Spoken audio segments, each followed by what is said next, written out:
నాయకులను ఉద్యమాలను సృష్టించుకుంటాయని భౌతికవాదులు మనం విశ్వసించాలి. అందులో భాగంగానే అప్పుడున్నటువంటి ఫ్యూడల్ ధోరణి చేసినటువంటి దాష్టికాల్లో భాగంగానే నా శీలను మించినోడా నా నిజాము సర్కారు కూడా అని చెప్పేసి ఉద్యమాలు జరిగే సందర్భాన్ని ఈ సందర్భాన్ని జ్ఞప్తికి తెచ్చుకోవాల్సిన అవసరం ఉంది.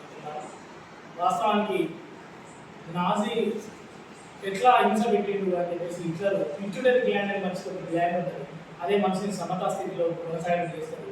ఆల్కహాల్ తీసుకున్న వ్యక్తికి ఆ పిట్యూటరీ గ్లాండ్ పనిచేయకపోవడం వల్ల బాబా స్టడీ అని గోడలు పట్టుకొని వస్తారు. సో అట్లాంటి పిట్యూటరీ గ్లాండ్ కరెంట్ పెడితే మనిషి ఎట్లా ప్రవర్తిస్తుందో చూడాలని ఒక 10,000 మంది కరెంట్ షాక్ పెట్టి చంపించినటువంటి గురువుడు హిట్లర్. అలాంటి హిట్లర్ ఒకే దేశం, ఒకే జాతి, ఒకే భాష అనే భావజాలం ఉన్న వాళ్ళు ఇవాళ మనం పరిపాలిస్తున్నారు. అట్లాంటి వాళ్ళు ఇలా తెలంగాణ సాయపడడానికి కానీ లేదా ఆపరేషన్ పోలో కానీ ఎలాంటి సంబంధం లేకుండా దాన్ని ఓన్ చేసుకునేటువంటి ప్రయత్నం చేస్తున్నారు. ఈ సందర్భంగా మనం గుర్తు చేసుకోవాలి. మనకు సోషల్ మీడియాలో గతంలో భోజన ఐక్యవేదిక యాక్టివిస్ట్గా ఉన్నటువంటి మిత్రులు గౌరవనీయులు సంఘాల ద్వారా దాని మీద వ్యాసం రాసి వెళ్తారు. అందుబాటులో లేకపోవడం వల్ల తప్పకుండా మా విషయాన్ని ఉల్లంఘించాలని చెప్పడం జరిగింది. అందుకే ఈ విషయాన్ని గుర్తు చేస్తున్నారు. ఈ క్షమతి మిత్రులు చెప్పినట్టుగా ఈ 3 అంశాలు దేనికవే ప్రత్యేకమైనప్పటికీ అవన్నీ కూడా మనం పరిగణలోకి తీసుకోవాల్సినటువంటి అంశాలు. ఎందుకంటే నిజంగానే మాతృ వ్యవస్థ లేదా మాతృక రూపంలో ఉన్నటువంటి ఒక సామ్యవాదం కనుక పడగలిగితే ఎవరెంతో వారికి అంతా లేదా పనిచేసే వాళ్ళకి భూమి పంపిణీ జరిగితే ఆ భూమిపై హక్కులు వస్తే నిజంగానే సంపద చేకూరితే కొంత దోపిడీలైనటువంటి ఒక ప్రజాస్వామ్యాన్ని, నూతన ప్రజాస్వామ్యాన్ని మనం చూసే వాళ్ళమేమో అనే ఒక కోణంలో అనిపిస్తుంది. మరొక కోణంలో ఆలోచించినప్పుడు నిజంగానే ఇందాక సాగర్ సార్ చెప్పినట్టు నిజాం ప్రభులో చివరి ప్రభు మీర్ ఉస్మాన్ అలీ ఖాన్ ఏర్పాటు చేసినటువంటి ఏదైతే ప్రైవేట్ సైన్యం ఉన్నదో ఆ రజాకారులు వాళ్ళు చేసిన దాష్టికాలు వినాయిస్తే వారు విద్యాభివృద్ధి కావచ్చు, లేదంటే హాస్పిటల్స్ కావచ్చు, రైల్వే స్టేషన్స్ కావచ్చు, ఇప్పటికి కూడా మనం వాళ్ళు చూసినటువంటి నిమ్స్ కావచ్చు, ఉస్మానియా హాస్పిటల్స్ కావచ్చు, వాళ్ళు కొంత అభివృద్ధి చేసింది. నిజంగానే ఐదవ ఆధిపత్య అగ్రవర్ణాల వారు పటేల్ పట్వారీలు ఉండి రజాకారులుగా దేశముఖులుగా ఉండి ప్రజలు సాధారణ ప్రజలను హింస చేసేది అనేది వాస్తవం. దాని నుంచి విమోచన లభించింది అనేది వాస్తవం. ఎట్ ద సేమ్ టైం నిజంగానే పశులకాశ పిల్లవాడు సైతం ఒడిశలకు పోవడం చేసిన ఆ పిల్లలందరినీ విప్లవోద్యమాలకు తీసుకొస్తే ఆ రోజునటువంటి కళాశాలను, హాస్పిటల్ను కూడా మన జైలుగా మార్చి అరెస్ట్ చేసి లెక్కం లేనంత మానవహనం జరిగిందనేది 100% అది విప్లవం అనిపిస్తుంది. ఎట్ ద సేమ్ టైం ఇందాక మిత్రుడు సంగాల శివ గారు చెప్పినట్టుగా భారత రాజ్యాంగం స్వాధీనంలోకి తెలంగాణ భూగా భాగం వచ్చింది. అట్లా దాని ద్వారా భారత రాజ్యాంగ పదాలు అందినాయి అనేటువంటి కొత్త పదాన్ని కూడా మనం అర్థం చేసుకోవాలని అవసరం ఉన్నది. ఏది ఏమైనప్పటికీ పాలకులు దీన్ని సమైక్యవాదమని లేదంటే ప్రజాపాలనని కొత్త పేరు పూస్తున్నప్పటికీ నిజంగా మిత్రులు మొదట మాట్లాడినటువంటి సామరత్ మల్లేశం గారు చెప్పినట్లుగా నిజంగా ప్రజలకు ఈ తెలంగాణ ఒకవేళ విలీనమైన తర్వాత సమైక్య రాష్ట్రంగా మారిన తర్వాత కూడా అందాల్సినటువంటి న్యాయం అందలేదు, అందాల్సినటువంటి సంపద అందలేదు, సంపద పంపిణీ కాలేదు అనేది వాస్తవం. ఇవాళ కథలోని ఇది సందర్భోచితం అని చెప్పేసి నేను భావిస్తున్నా. ఒక కథను తిరిగి 20 ఏళ్ళ తర్వాత ఒక రచయిత మళ్ళీ రాశారు. ఆ కథలో అల్లం రాజాకి సంబంధించిన కథల్లో నేను ఆ కథ చదివి ఉన్నా. దానిలో ఒక అప్పుడప్పుడే తెలంగాణ రాష్ట్రం ఏర్పడి లేదంటే ఈ సమైక్య రాష్ట్రంలో కలిపి మద్రాసు నుంచి తీసుకొచ్చి ఉమ్మడి ఆంధ్రప్రదేశ్ ఏర్పాటు చేసి పాఠశాలలు ఏర్పాటు చేసిన క్రమంలో ఒక దళిత చెప్పులు చేసే కుటుంబానికి సంబంధించిన ఒక వ్యక్తి చెప్పులు చేసి ఈ చెప్పులు ఆ ఊళ్ళో ఉన్నటువంటి ప్రతి ఊళ్ళో ఒక దొర ఉన్నాడు, ఆ దొరకి ఇచ్చిరా అని చెప్పి చెప్తే ఇచ్చినాక దండం పెట్టి బిడ్డ అని చెప్తాడు.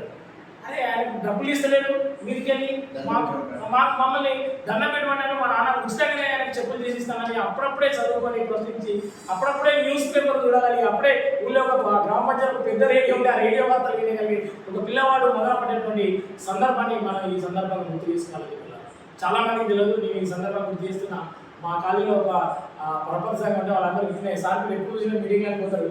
మాకు కూడా క్లాస్ చెప్పాలని అనుకున్నాను. అంటే నేను అడిగిన మీకు ఈ దేశంలో శూద్రులు అంటే ఎవరో తెలుసా అని ఒక ప్రశ్న నేను మీరు మాట్లాడతాను. మరి అన్న నాకు ఎందుకు తెలియదు సార్, శూద్రులు అంటే ఎస్సీ ఎస్టీ సార్ అని అంతా బాగా తప్పైతే ఉంది. శూద్రులు అంటే ఎప్పుడైనా పల్లెటూళ్ళలో కొన్ని ఎవరైనా ఓల్డ్ ఏజ్ ముసలు ఉంటే అమ్మ ముసలాయన ఎడిపోయిందంటే శూద్రులలో వేయండి అని చెప్తారు.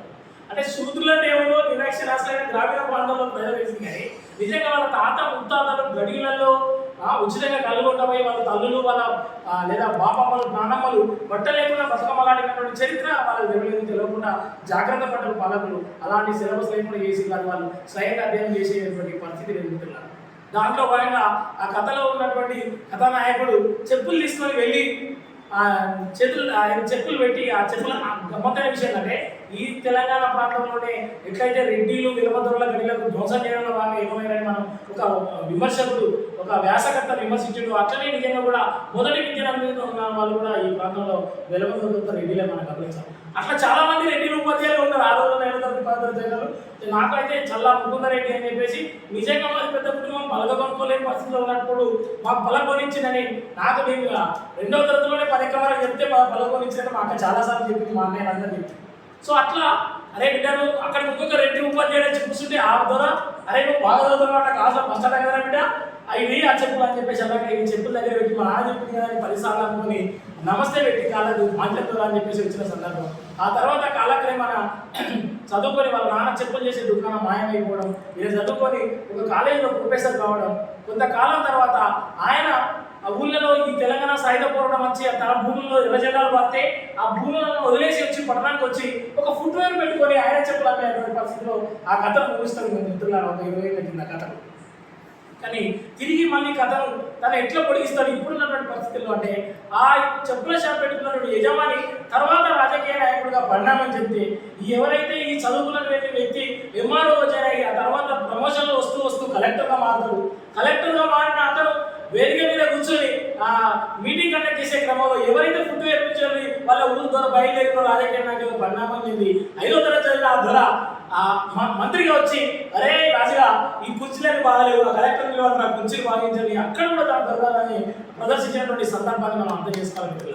అట్లా ఆ కథకుడు ఇవాళ ప్రాణం పోషులు ఇవన్నీ ఎవరి పేరు చెప్పడం నాకు ఇష్టం లేదు కానీ మీరు కొంచెం గుర్తు చేసుకుంటే 5వ తరగతి ఎవడు దొరగా బయలుదేరి ఎవడు వాడిని అత్రాయుడు ఏ కలెక్టర్ పని చెప్పిననేది మనం అందరం కూడా తొందరగా స్పృశించుకోవాల్సినటువంటి అవసరం ఉంది.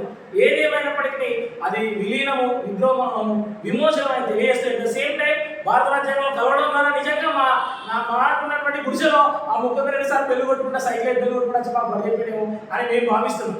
ఒకవేళ నిజంగానే కమ్యూనిస్టు ఉద్యమాల్లో ఉంటే మేము సాయుధులుగా మారేవాళ్ళమేమో కానీ ఇవాళ విద్యావంతులుగా మారినాం కాబట్టి దాన్ని స్వాగతిద్దాం. అట్ ద సేమ్ టైం ఈ జ్ఞానాన్ని ఇందాక అలీసా చెప్పినట్టు చివరిలో రాజ్యాంగం అమలై ఇంతకాలం అయినప్పటికీ ఇంకా మనము ఎందుకు మినిమం నీడ్స్ అనేది ప్రజలకు చెప్పలేమో ఈ విద్యావంతుల అందరం మనం కలిసి సోషల్ థింకర్స్ ఫోరంలో ఉన్న మనం ఖచ్చితంగా ఈ జ్ఞానాన్ని మరింత ముందు తీసుకుపోవాలి. మీ విలువైన సమయాన్ని మరింత కేటాయించాలి. మరిన్ని రౌండ్ టేబుల్ సమావేశాలుగా మనం హాజరై మన జ్ఞానాన్ని విస్తృతపరచుకోవాలని తెలియజేస్తూ మీ అందరికీ ధన్యవాదాలు తెలియజేసుకుంటూ చివరగా